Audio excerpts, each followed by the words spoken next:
All right, so today in the Building Better Ball Player series, number 3, we talked last time about kind of how to structure your workout routine through the soft tissue work, through the corrective exercises, your dynamic warm-up routine, going into your speed and your power work, your strength work, and then maybe some kind of accessory and core work at the end, and then your recovery side of things and breaking it down kind of piece by piece that way. And today, before we kind of get into any more of what exercise do you plug and play into these different parts of your workout routine, we need to understand training adaptations. Really all that means is you have a specific outcome in your body that you're trying to train for every time you go into the gym. At least you should be training for some specific outcome, whether that's a gain in muscle, you're trying to be more explosive faster, to get more muscle mass, to get stronger, be more flexible. All these different kinds of things have their own role, and they have very specific needs to meet that adaptation. And let's look through kind of the main ones that most players really need to be focused on. These aren't necessarily in a particular order, but I will say that the vast majority of players, this is something I did when I was younger as well because I didn't know any better.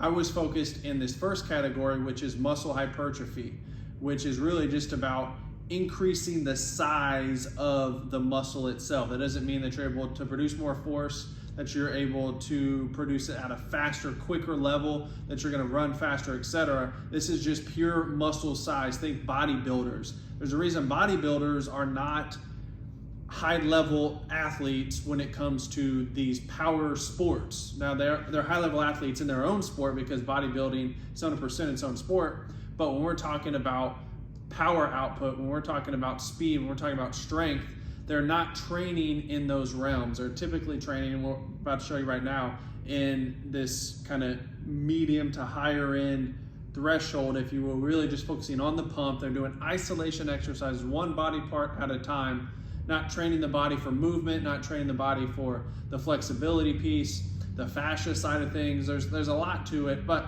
here, let's take a look at this side of things. So basically, starting at the top here, muscle hypertrophy. This is really your muscle size. And over here on this right side, I've got rep ranges, sets and reps to go with it, your ranges on those, and then your intensity levels. And if you're not in the recommended area or working in that zone, if you will, you're not going to be getting that training adaptation that you're working for. And another big example of this is on the speed side of things, which I know I'm kind of jumping ahead here. When kids are at practice, when they're having the team workouts, if you will, it turns into more of a conditioning exercise. And we'll talk in a later video about the energy systems and why the energy systems are so important. But it becomes more of a conditioning exercise and not a speed or a power exercise. And they dip out of this energy levels that they need to be at to be able to produce maximum force, maximum intensity at these levels to really get the adaptation of speed. And then it becomes more of an endurance, a stamina type thing, which in baseball, there's some place for that, but really baseball is a power sport, one pitch at 100% intensity most of the time, in less than 2 to 3 seconds. The swing happens like that. The longest play in baseball, think about it. What's the longest play in baseball? Leave a comment below really quick. What do you think the longest play in baseball is? Cue the Jeopardy music, and it would be the inside the park home run. Maybe a pickle if somebody's going for the inside the park and they get caught in a pickle at, between third and home. Prince Fielder, big old Prince Fielder back in the day, he had like 2 or 3 of them in his career, I remember. He was running them in like 18 seconds. So let's say 20 seconds on the high end is like the longest play in baseball. That's really like max effort sprint. So most of what's happening in baseball is in this strength, power, and speed realm, and doesn't necessarily happen as much up here. Now, that doesn't mean that we don't train up here, there's not value up here, but too many times players are spending their time in this muscle hypertrophy because they see big players in Major League Baseball. You look around Major League Baseball, you're gonna see a lot of big dudes, and they think that if I train for a big size, I'm going to get big balls hit out on the field. I'm going to throw gas, all this stuff. Not necessarily the case. So muscle hypertrophy, muscle size, increasing the size of your muscles, is about an 8 to 12 rep range. These are usually isolation exercise, bicep curls, triceps, forearms, quad extensions, hamstring curls, all these kinds of things. They're not typically doing total body movements, which we'll get into later. Okay, and you're looking at about 3 to 5 sets in those per muscle group that you really want to hit to get that training adaptation, get that training effect for increased muscular hypertrophy. All right, going into endurance, muscle stamina, muscular endurance. So looking at 15 plus rep ranges. Okay, a lot of times it's 20, 25 around there. And one of the things you'll notice with this is when the reps go up, the intensity goes down and the sets go down. When the reps go down, the sets go up and the intensity goes up. So you're looking at 2 to 4 sets, about 60, maybe 50%, 75 is your intensity level on that. Okay, don't spend a lot of time training here for baseball, but there is value in this in the off season for sure.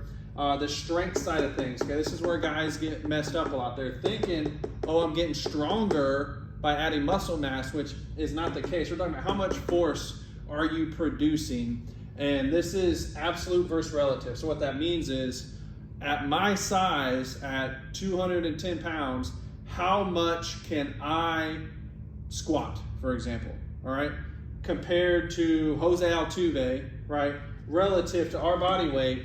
Jose Altuve squats his amount at, say he's 150, and my size at 210, okay? That is relative to our body weight to our size. And then there's absolute. There's, hey, this dude, man, he just squats 600 pounds. That's it, man. He squats 1,000 pounds. He's the strongest man in the world, right? So there's absolute strength and there's relative strength. And most of the time we're going to be looking at relative strength to your body weight, talking about, one of the key things on just the squat. We usually like to have guys build up to about a body 1.5 to 2 times their body weight in squat. Really probably looking more on the lunge side of things, but we'll get to that in another video. Okay, so you're looking at 1 to 6 rep ranges. Now that's half of what's up here in this muscle hypertrophy. And notice we're at a lot higher intensity, so the weight's going up and you're adding in more sets as well, sometimes up to 8 sets, sometimes up to 10 sets, depending on your training experience, the exercise, and what you're going for, okay? Now we're going to the bottom here. This is speed and the power. So there's a difference between the two. But really what we're looking at with the power side of things, and power we do go heavier at sometimes, but we also want to be fast with our power moves. And if you're going too heavy on your power exercises, it's going to slow you down. So you're not going to move as fast, which in baseball, we need to move fast. So understanding the difference there, really it's how much force can I produce and how quickly can I produce that force, okay? So that's some big things when it comes to speed and to power. And similar rep ranges, about 1 to 6 reps per exercise, with about 3 to 6 sets per exercise, or maybe if we're splitting it up between upper and lower body, something like that. And then 30 to 60% intensity on that side of things. It can vary because people are doing Olympic lifts, which they're power exercises, and they're doing them for higher reps or for higher intensity but lower reps. Really on the strength side of things, I don't typically have guys do this 1 to even 2. I'd say 3 to 5 is kind of that sweet spot on where guys are at when we're doing strength training. And that's a good place to be, because there's really no sense in trying to do 1 rep maxes, even 2 rep maxes in baseball. Now there's something that we did in college, which I love that my strength coach put together for us when I was at Simpson, is we would have, it was like 6 or 8, maybe 10 sets of 1 rep, because in baseball, what is the demand of the sport? What do? You take 1 swing, you rest for about 30 seconds, you regroup, another swing, or let's say pitch, for example, because you may not swing every time. You have 1 pitch, rest 20, 30 seconds, depending on how much time is in between pitches, and then you throw another, and you repeat 100 times in a game as a pitcher, for example, right? So the game speed is different than practice speed, and that was something that we would utilize, was training in that style of 1 rep per set and going all out for that set, and building up, and that was part of our strength phase and one thing we were doing for our off-season training in the fall. So there's a lot of nuances in this stuff. This is big picture on where I like for guys to start, and start to look at your workout routine right now. Is most of your stuff up here, but you're calling it strength training? Well, there's a reason that you're maybe not seeing that velo or that exit velocity increase, or that you're not running faster, because you're not spending the amount of time in here. The other thing we didn't talk about was rest. Rest is a big piece of that. Like I mentioned kind of earlier in the video, talking about the speed side of things, when guys don't get enough rest or recovery and they go too long trying to rush back and do sprints, for example, and they only do like 30 seconds rest in between, the higher in the intensity, the longer you need to recover, because especially in the strength, power, and speed realm, your nervous system is very taxed, and that is what is triggering. Your brain is sending a signal through the nervous system to the muscles to tell it to fire how strong of an effort do they need to do it, right? All this stuff, and that nervous system takes longer to recover. So usually when we're in these sets and rep ranges training for these adaptations, we're looking at about 2 to 3 minutes of rest between sets on these, and not trying to rush that, because your muscles may recover faster than your nervous system does, but you want to give your nervous system enough time to recover so you can really be at peak intensity on these, okay? When you're in this hypertrophy range, you're probably looking at 60 to 90 seconds rest in between sets, and on this one, 30 to 60 seconds rest in between there. So that's the other one I forgot to add in. So take a little inventory of what your workout routine looks like right now, where are your sets and your reps, and what specific training adaptation are you working on now.